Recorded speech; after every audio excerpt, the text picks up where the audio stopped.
नमस्कार और स्वागत है। आज हम एक बहुत ही दिलचस्प किताब द 1% माइंडसेट की गहराइयों में उतर रहे हैं। और इसकी शुरुआत ना एक बहुत सीधे से सवाल से होती है। जरा सोचिए कि अगर आपकी जिंदगी जैसी अभी चल रही है बिल्कुल वैसी अगले 5 साल तक चलती रहे तो आप खुद को कहाँ देखते हैं?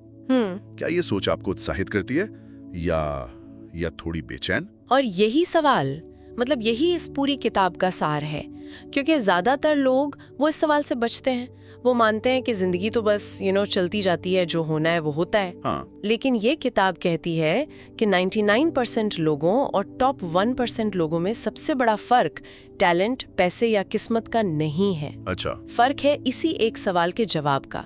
एक पक्ष अपनी जिंदगी को होने देता है, दूसरा पक्ष अपनी जिंदगी को डिजाइन करता है। अच्छा, तो इसे खोल कर देखते हैं। ये डिजाइन करने का क्या मतलब है? क्या इसका मतलब ये हुआ कि 1% लोगों के साथ कभी कुछ बुरा ही नहीं होता? नहीं, बिल्कुल नहीं। इसका मतलब ये है कि वो अपने हालात पर रिएक्ट नहीं करते बल्कि रिस्पॉन्ड करते हैं। रिएक्ट और रिस्पॉन्ड, इसमें क्या फर्क है? देखिए, 99% लोग रिएक्शन मोड में जीते हैं। नौकरी चली गई तो किस्मत खराब है, बिजनेस नहीं चला तो बाजार खराब है। हाँ, मतलब वजह हमेशा बाहर ढूंढते हैं। बिल्कुल। लेकिन 1% सोच वाले लोग अपनी जिंदगी की पूरी जिम्मेदारी लेते हैं, और यही इस मानसिकता का पहला और सबसे जरूरी कदम है। लेकिन ये कहना तो आसान है कि जिम्मेदारी लो। कई बार तो हालात सच में हमारे कंट्रोल से बाहर होते हैं। मान लीजिए कोई आर्थिक मंदी आ गई या कोई पारिवारिक मजबूरी। ऐसे में पूरी जिम्मेदारी लेना क्या सिर्फ खुद को कोसना नहीं बन जाता? ये बहुत अच्छा सवाल है, और यहाँ पर ना जिम्मेदारी और गलती में फर्क समझना बहुत जरूरी है। हो सकता है मंदी लाना आपकी गलती ना हो, पर उस मंदी में अपनी आर्थिक स्थिति को संभालना वो आपकी जिम्मेदारी है। ओके।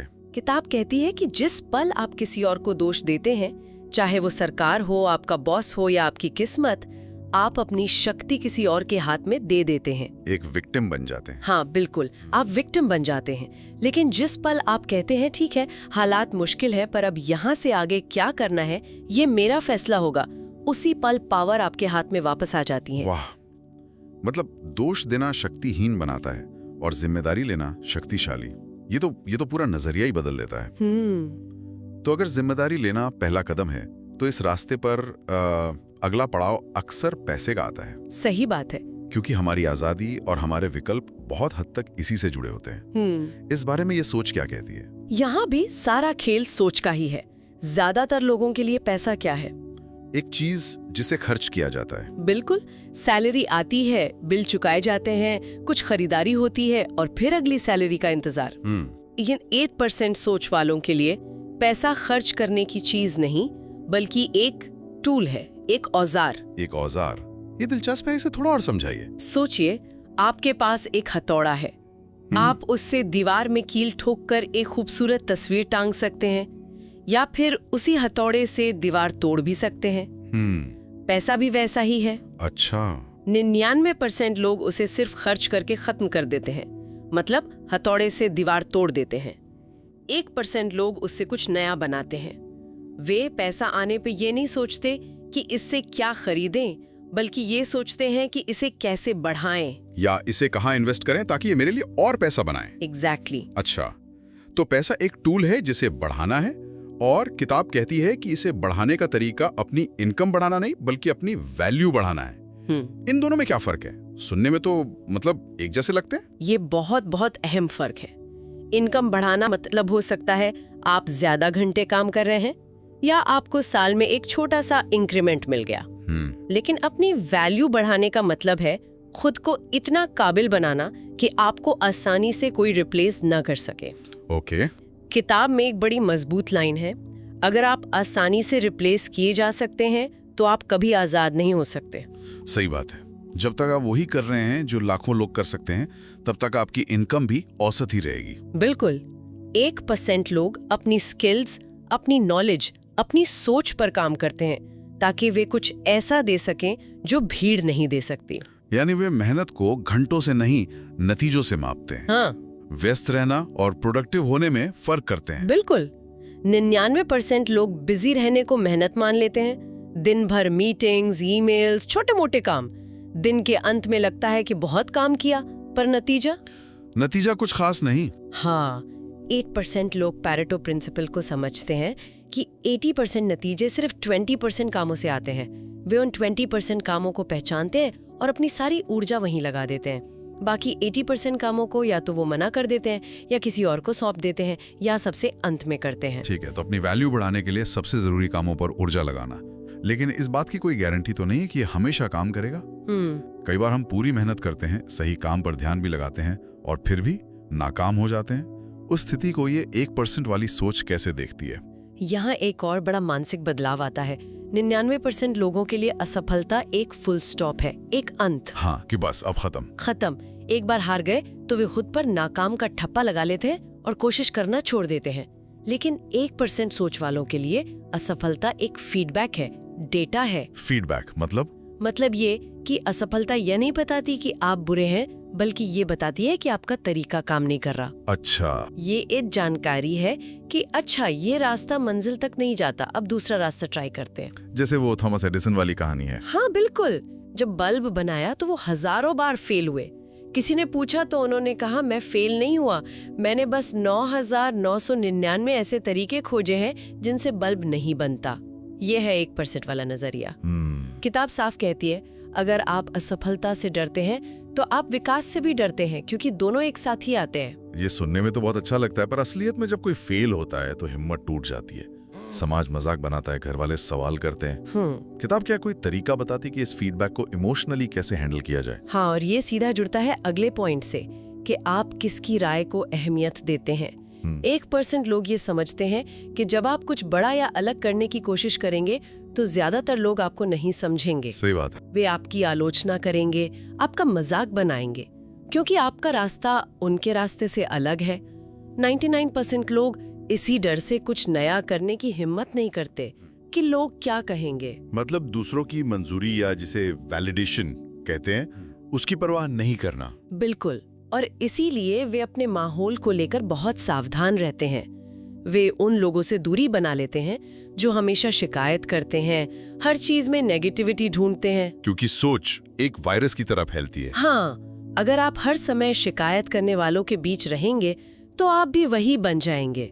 वे ऐसे लोगों के साथ समय बिताते हैं जो उन्हें चुनौती दें, जो उनसे बेहतर हों, ताकि वे भी ऊपर उठ सकें। लेकिन सबको ना कहना या ऐसे लोगों से दूर रहना, इससे तो रिश्ते खराब हो सकते हैं, लोग आपको स्वार्थी समझ सकते हैं। इसमें संतुलन कैसे बनाया जाए? किताब कहती है कि आपको चुनना होगा कि आप सबको खुश रखना चाहते हैं या अपने लक्ष्य तक पहुंचना चाहते हैं, क्योंकि आप दोनों एक साथ नहीं कर सकते। न कहना एक स्किल है जो 1% लोग सीखते हैं। वे हर पार्टी, हर मीटिंग, हर अनुरोध को हाँ नहीं कहते। वो अपने समय और अपनी ऊर्जा की रक्षा करते हैं। हाँ, क्योंकि वे जानते हैं कि यही उनकी सबसे कीमती संपत्ति है। शुरुआत में लोगों को बुरा लग सकता है, लेकिन जब वे आपके नतीजे देखेंगे तो वो आपकी इज्जत करेंगे। तो ये सोच से बड़े फैसलों के बारे में नहीं है, बल्कि रोज की छोटी छोटी आदतों के बारे में भी है। बिल्कुल, जैसे कि सुबह की शुरुआत कैसे होती है, इस पर भी किताब में जोर दिया गया है। हाँ, क्योंकि आपका दिन कैसा जाएगा ये काफी हद तक आपके पहले घंटे पर निर्भर करता है। 99% लोग सुबह उठते ही सबसे पहला काम क्या करते हैं? फोन उठाते हैं। Exactly, social media, news, emails. इसका मतलब है कि उन्होंने अपने दिन की शुरुआत करते ही अपनी सोच का कंट्रोल दूसरों के हाथ में दे दिया। दिन शुरू होने से पहले ही वे रिएक्टिव मोड में चले गए। जबकि 1% लोग इसका ठीक उल्टा करते हैं। हाँ, वे अपनी दिन की शुरुआत इरादे से करते हैं। वे सुबह का पहला घंटा खुद को देते हैं, शायद मेडिटेशन, एक्सरसाइज, कुछ पढ़ना या बस शांति से बैठकर अपने दिन की योजना बनाना। वे ये तय करते हैं कि आज उनकी प्राथमिकताएं क्या हैं और वे अपना समय कहाँ लगाएंगे। वे ध्यान भटकने को आज की सबसे बड़ी बीमारी मानते हैं और उससे बचने के लिए सिस्टम बनाते हैं। पर इसके लिए तो बहुत मोटिवेशन चाहिए होगा, रोज सुबह उठकर ये सब करने के लिए। कभी कभी तो मन ही नहीं करता। और यहीं पर एक और फर्क सामने आता है। 99% लोग मोटिवेशन का इंतजार करते हैं। आज मूड नहीं है, कल करूंगा। हाँ, 1% लोग जानते हैं कि मोटिवेशन एक भावना है जो आती जाती रहती है। वे मोटिवेशन पर नहीं, अनुशासन और आदतों पर भरोसा करते हैं। अनुशासन का मतलब है वो काम करना जो जरूरी है, तब भी जब आपका मन ना हो। ये एक मसल की तरह है, जितना इस्तेमाल करो उतनी मजबूत होती है। वे रोज छोटे छोटे सही काम करते हैं और वही आदतें मिलकर बड़े नतीजे देती हैं। और अनुशासन का एक बड़ा हिस्सा शायद डर का सामना करना भी है, क्योंकि अक्सर हम मुश्किल काम इसीलिए टालते हैं क्योंकि हमें डर लगता है। फेल होने का डर, लोगों की राय का डर। बिल्कुल। डर के बारे में किताब क्या कहती है? किताब का नजरिया इस पर बहुत शक्तिशाली है। वो कहती है कि डर आपका दुश्मन नहीं बल्कि एक कंपास है, एक दिशा सूचक। कंपास? हाँ, डर आपको ये बताता है कि आप सही रास्ते पर हैं।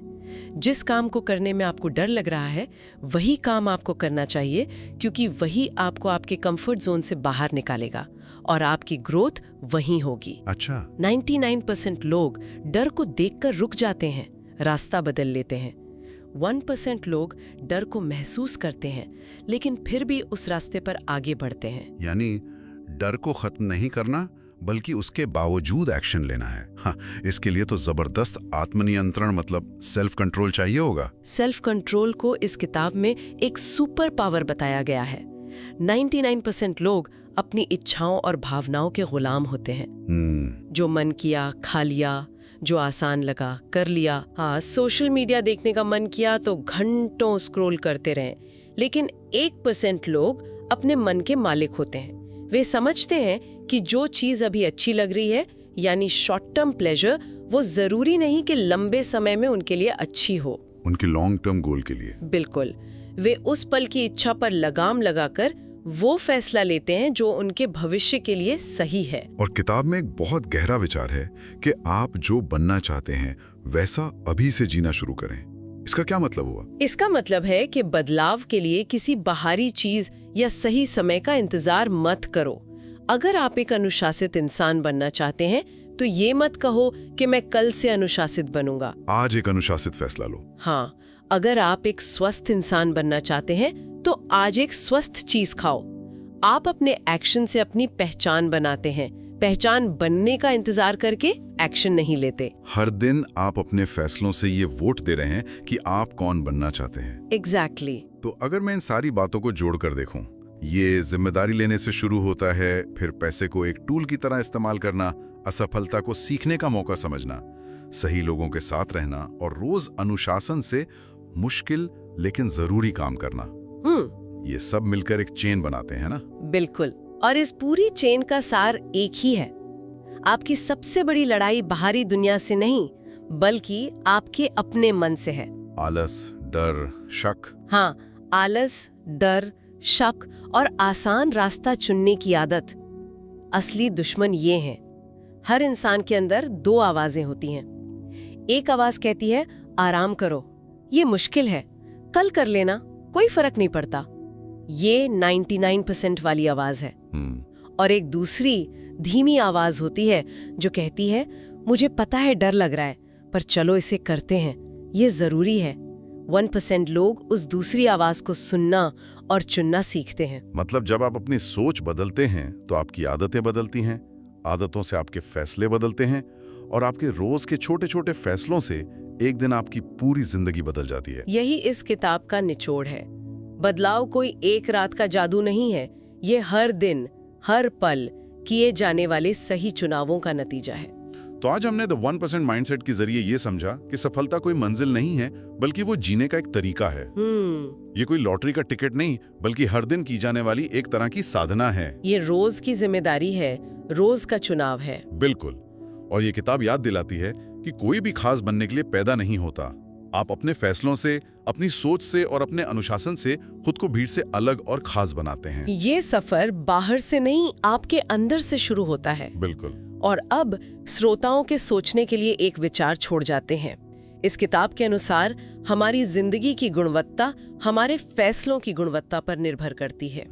तो सोचने वाली बात यह है कि आज का वो सबसे छोटा, सबसे मामूली सा दिखने वाला कौन सा एक फैसला हो सकता है जिसे लेकर आप उस आसान रास्ते वाली आवाज को नहीं बल्कि उस दूसरी आवाज को चुनेंगे जो आपको भीड़ से अलग उस 1% की दिशा में ले जाए।